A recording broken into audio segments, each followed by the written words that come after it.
जी, आज हम मौजूद हैं डॉक्टर सना के घर पे। डॉक्टर सना वो ख़ातून है, वो एक बहादुर इंसान है जिसने पहली दफ़ा जो है वो मोबाइल फ़ार्मेसी अपने बाइक को जो है वो कन्वर्ट किया।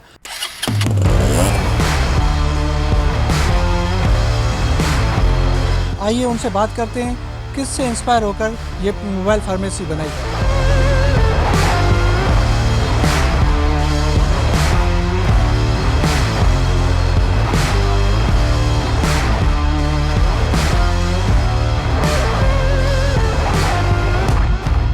अस्सलाम वालेकुम। वालेकुम सलाम। आप ये बताएं, आप जो काम कर रही हैं वो इंसानी खिदमत है। आप ये किस तरीके से आपको जज्बा आया कि ये ख्याल आया कि ये इंसानी खिदमत की जाए? मेरा नाम डॉक्टर सना है। मैं एक फार्मासिस्ट हूँ। मैं डिफरेंट मेडिकल स्टोर्स और फार्मेसीज़ के अंदर जाती थी, तो मैं वहाँ देखती थी कि ऐसे लोग मौजूद हैं जिनके पास फार्मेसी की कोई डिग्री नहीं है, उनको इस हवाले से कोई नॉलेज नहीं है। तो मैं सोचती थी कि ऐसे लोग पेशेंट्स की क्या काउंसलिंग करेंगे। तो मेरे पास एक लिमिटेड कैपिटल था, बहुत ज़्यादा मैं वेल्दी बैकग्राउंड से नहीं हूँ, बहुत ज़्यादा पैसे मेरे पास नहीं थे। तो मैंने सोचा कि मैं अपनी एक मोबाइल फार्मेसी स्टार्ट करूँ। स्टार्टअप के तौर पर मैंने डिफरेंट फार्मास्यूटिकल इक्विपमेंट्स रखे हैं अपनी मोबाइल फार्मेसी के अंदर। मैंने अपनी बाइक के ऊपर एक बोर्ड लगाया जिसमें मैंने सारे जो इक्विपमेंट्स हैं उनके नाम मेंशन किए हैं, जैसे ग्लूकोमीटर्स है, बीपी एपरेटस है, थर्मोमीटर्स हैं, सिरिंजेस हैं, फेस मास्क है और फर्स्ट एड बॉक्स है। नीचे मैंने अपना नंबर भी मेंशन किया है बोर्ड पे, तो अगर किसी को कुछ चाहिए होता है तो मुझे मेरे नंबर पे कॉल करता है, टेक्स्ट करता है, व्हाट्सएप करता है। फिर मैं उसे उसकी फ्रेश प्राइस अपडेट देती हूँ। फिर अगर वो उसकी बजट की रेंज में होता है तो हमारी डील फाइनल हो जाती है। फिर मैं कस्टमर को उसके घर पे जाकर जो भी उसका रिक्वायर्ड प्रोडक्ट होता है वो उसको डिलीवर करती हूँ, साथ साथ उसकी भरपूर काउंसलिंग भी करती हूँ और मैं कोई डिलीवरी चार्जेस भी नहीं लेती। इससे मुझे बहुत दिली खुशी होती है कि अल्लाह ताला ने मुझे दूसरों की तकलीफ़ों को कम करने का ज़रिया बनाया है। आपको क्या फ़ोन आते हैं या लोग, आप क्या करती हैं, लोगों क्या आपके कुछ मखसूस लोग हैं या आपको फ़ोन आते हैं? डिफरेंट कस्टमर्स जब मेरा बोर्ड पढ़ते हैं, बोर्ड के नीचे मैंने नंबर मेंशन किया हुआ होता है, तो मैं अपनी बाइक पे बैठ के जहाँ जहाँ जाती हूँ तो सारे बोर्ड मेरे साथ साथ ट्रैवल करता रहता है। तो लोग बोर्ड के नीचे से नंबर देखते हैं और फिर नंबर देखकर मुझे कॉल करते हैं, टेक्स्ट करते हैं, मैसेज करते हैं। कुछ लोग पुराने कस्टमर्स होते हैं जान पहचान के और कुछ नए बनते हैं। ये सिलसिला चलता है। औरत के लिए जो है बाहर निकलना बड़ा मुश्किल होता है। आप इस मुश्किलात को कैसे फेस करते हैं?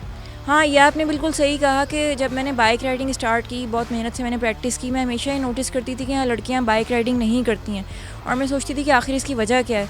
फिर जब मैं ख़ुद कराची की सड़कों पर निकली तब मुझे पता चला कि इसकी वजह क्या है, कि यहाँ पे मर्दों की जो मेंटालिटी है वो बहुत ज़्यादा विमेन सप्रेसिव मेंटालिटी मेल्स हैं। औरतों को अपने आप से कमतर समझते हैं, गिराते हैं। जब से मैंने बाइक राइडिंग स्टार्ट की और अब तक वो मेरी बाइक पे टक्कर मार के मुझे गिराने की कोशिश करते हैं और मुड़ के देखते हैं कि लड़की गिरी या नहीं। मुझे मजबूर किया जाता है कि ओवर स्पीडिंग करूँ, मजबूर किया जाता है कि सिग्नल तोड़ूँ और मुझे कहा जाता है कि आप रॉन्ग साइड से लेकर आएँ। लेकिन मैं डरती नहीं, ना मैं हिम्मत हारती हूँ। मैं इन मर्दों का मुकाबला हमेशा कर रही थी और हमेशा इंशाल्लाह करती रहूँगी और बाइक राइडिंग जारी रखूँगी। बाइक राइडिंग आपने पढ़ाई के बाद की या शुरू या उसके पहले? बाइक राइडिंग करने का तो मुझे बहुत ज़्यादा शौक़ था, लेकिन जब मैंने अपनी पढ़ाई कंप्लीट कर ली फिर आराम से मैंने अभी कुछ दिनों पहले रिलैक्स होकर मैंने बाइक राइडिंग की प्रॉपर प्रैक्टिस की और फिर सीखा और फिर मैं इसको रोड पर लेकर आई। कोरोना के टाइम पे आपने ये खिदमत जारी रखी, इस हवाले से कुछ बताएं? जी बिल्कुल, कोरोना के टाइम पे भी मैंने ये खिदमत जारी रखी। मैं अपना बहुत ख्याल रखती हूँ, मैं मास्क वियर करती हूँ, ग्लव्स लेती हूँ और सारे प्रिकॉशनरी मेजर्स लेती हूँ, लेकिन मैंने लोगों की खिदमत को इस दौरान रोका नहीं। सबके डोर स्टेप पे जाके मैं चीज़ें प्रोवाइड करती रहती हूँ। इस साल से आपकी और भी दोस्त होंगी जो आपसे बड़ा अप्रिशिएट भी करती होंगी। आप ज़ाहिर है आपने डॉक्टरी पढ़ी है, फार्मेसी भी पढ़ी है।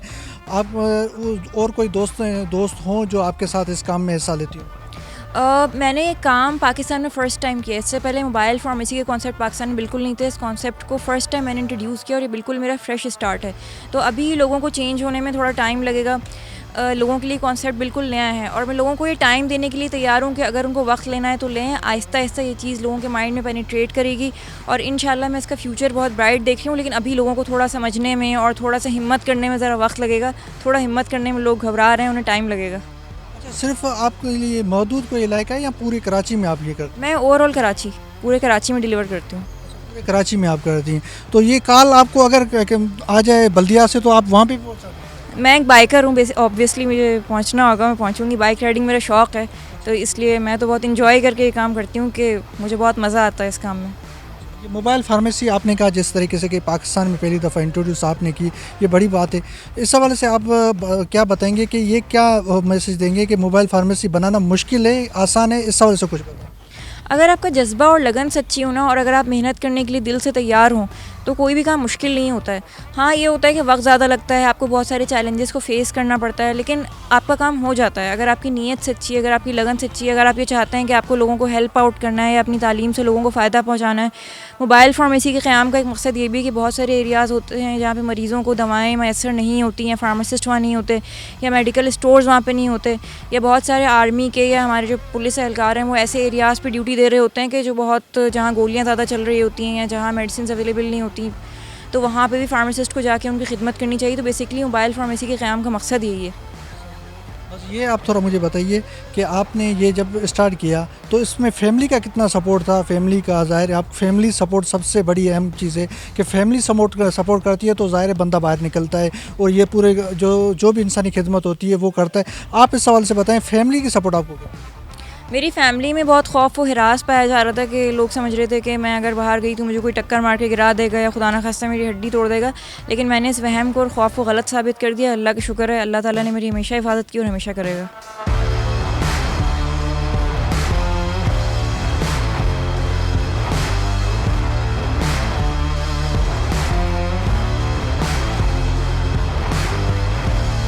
आप ये बताएं कोई ऐसा वाक़या आपके साथ पेश आया हो जब आप ये पूरा काम कर रही होती हैं, जब ये आप इंसानी खिदमत कर रही होती हैं, कोई ऐसा वाक़या आपके साथ पेश आया हो? नाखुशगवार वाक़या तो अल्लाह का शुक्र है कोई पेश नहीं आया है। बस यही होता है कि सारे मर्द, मुझे बहुत सारे जो वुमेन सप्रेसिव मेंटालिटी मेल हैं वो टक्कर मार के गिराने की कोशिश करते हैं, तो मैं बहुत एहतियात के साथ बाइक चलाती हूँ, बहुत इधर उधर देख कर चलाती हूँ, अपना बहुत ख्याल रखती हूँ ताकि ये मुझे अपना निशाना ना बना सके।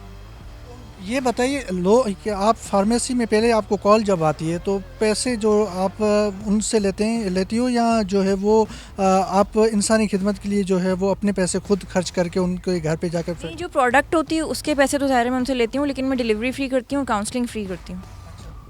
बाकी ये है कि लोगों का आपके साथ रवैया कैसा होता है जब आप घर पे जब पहुंचा रही होती है, टाइम नहीं मिल रहा होता या टाइम है कहते हैं कि हमें जो है इमरजेंसी है, इमरजेंसी में जो है ये दवाई जल्दी पहुंचाओ, इस पे आप कैसे वो कवर करती हो? ये तो बताइए। ये हमारी आपस की अंडरस्टैंडिंग होती है। लोग इज़्ज़त करते हैं क्योंकि मैं एक फार्मासिस्ट हूँ, तो लोगों को एहसास होता है कि डॉक्टर हैं, फार्मासिस्ट हैं, हमारी हेल्प कर रही हैं, हमें फ्री डिलीवर कर रही हैं और हमें फ्री काउंसलिंग भी दे रही हैं, तो लोग ज़ाहिर सी बात है इज़्ज़त करते हैं। और जब कोई मुझे फ़ोन करता है तो बहुत परेशान होकर ही करता है, वो बहुत ही अपसेट होता है। ज़ाहिर सी बात है वो एक मरीज़ होता है, मैं उसकी इस परेशानी को समझती हूँ, और वो भी एक परेशान हाल इंसान होता है जो कि हेल्प के लिए मुझे फ़ोन करता है, तो वो कभी भी कोई डिसरिस्पेक्ट वाली चीज़ तो ऐसी नहीं होती। ऐसा वाक़या पेश आया हो कि आप दवाई लेके पहुंची हो या मरीज़ का इंतकाल हुआ हो, ऐसी कोई कभी वाक़या पेश आया है? नहीं, मैं तो अभी फ़िलहाल मैंने मेडिसिन को इंक्लूड नहीं किया है, मेरे पास एक लिमिटेड कैपिटल था, तो मैंने अभी फार्मास्यूटिकल इक्विपमेंट से स्टार्ट किया है। फ्यूचर में इंशाल्लाह मेरा इरादा है कि मेडिसिन को भी इंक्लूड करूँगी। ऐसा अल्लाह का शुक्र है आज तक नहीं हुआ कि पेशेंट की डेथ हो गई हो, ऐसा नहीं हुआ। लड़कियों के लिए मैसेज जो ये काम करना चाहती है, मोबाइल फार्मेसी या कोई और काम जो सरअंजाम देना चाहती है, इंसानी खिदमत करना चाहती है, आप उन्हें क्या मैसेज? मैं लड़कियों को हमेशा ये मैसेज दूंगी कि आप खौफज़दा मत रहें और ये मत सोचें कि लोग आपके बारे में क्या कह रहे हैं या क्या सोच रहे हैं। हमेशा इस बात पे अपना फोकस रहिए कि अल्लाह ताला आपके बारे में क्या सोचता है। हमेशा अल्लाह ताला को राज़ी रखने की कोशिश कीजिए और जो आप करना चाहती हैं वो कीजिए। अपने काम को स्टार्ट कीजिए, फुल मोटिवेशन के साथ स्टार्ट कीजिए, अपने आप को प्रोडक्टिव बनाइए और अपनी सलाहियतों को लोगों की हेल्प के लिए इस्तेमाल कीजिए, इसे ज़ंग मत लगने दें। मैं क़ायद-ए-आज़म से बहुत ज़्यादा इंस्पायर हूँ, क़ायद-ए-आज़म मोहम्मद अली जिन्ना के। क़ायद-ए-आज़म मेरी सबसे बड़ी मोटिवेशन है कि उनको जो करना था वो उन्होंने इंतहाई मेहनत, लगन और कोशिशों से कर दिखाया।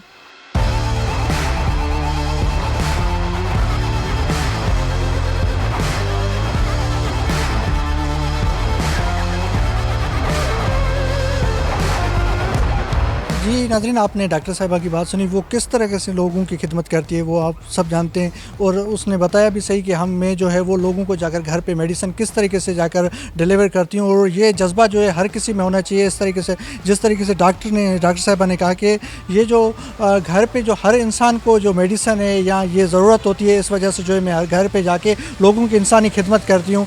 कैमरामैन याया के साथ अब्दुल कादिर, न्यूज़ 360 कराची।